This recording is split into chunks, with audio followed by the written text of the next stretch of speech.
Quand on parle de mesurer la performance individuelle de manière précise, une idée revient régulièrement qui est d'objectiver.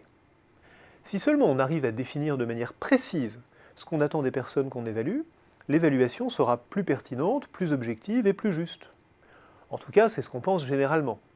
C'est ce raisonnement qui a conduit beaucoup d'entreprises à utiliser des critères de performance de plus en plus nombreux, où on détaille une à une les compétences attendues. Par exemple, qualité de la communication, leadership, attitude, etc.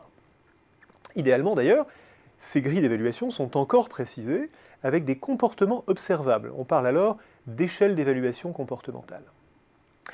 Ces échelles, bien sûr, améliorent la fiabilité des évaluations, c'est-à-dire qu'elles réduisent la variabilité entre l'évaluation de la même personne par deux observateurs différents.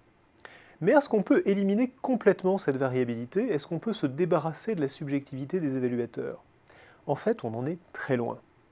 Même avec une codification très détaillée des compétences, on ne peut pas garantir l'homogénéité des évaluations. Pour en voir un exemple amusant, on peut consulter un article publié par la revue Military Medicine et signé de 4 médecins militaires américains. Comme on peut l'imaginer, l'armée américaine soumet son personnel à des tests annuels d'aptitude physique.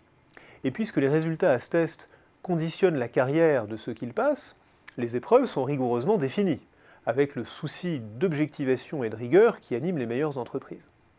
Les épreuves comprennent, notamment, un test qui consiste à faire le maximum de pompes en 2 minutes. Et la définition de la pompe bien faite est elle-même codifiée avec toute la rigueur dont on imagine capables les organisateurs du D-Day.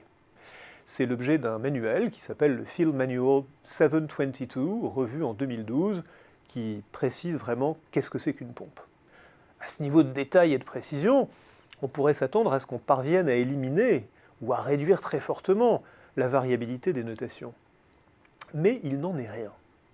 Quand il regarde le même enregistrement vidéo du même soldat faisant le test, il arrive qu'un examinateur compte 35 pompes et qu'un autre évaluateur en compte 65. C'est le problème de la fiabilité inter-évaluateur. Mais il y a pire. La fiabilité intra-évaluateur n'est pas parfaite non plus. Celui qui compte 34 pompes aujourd'hui peut en compter 69, le double, quand il regarde la même vidéo du même soldat une semaine plus tard. Même quand on fait le maximum pour objectiver une mesure de performance, le jugement conserve une composante aléatoire bien plus grande qu'on ne le soupçonne. C'est vrai quand il s'agit de compter des pompes. Alors imaginez ce que peut valoir l'évaluation de votre patron sur votre potentiel.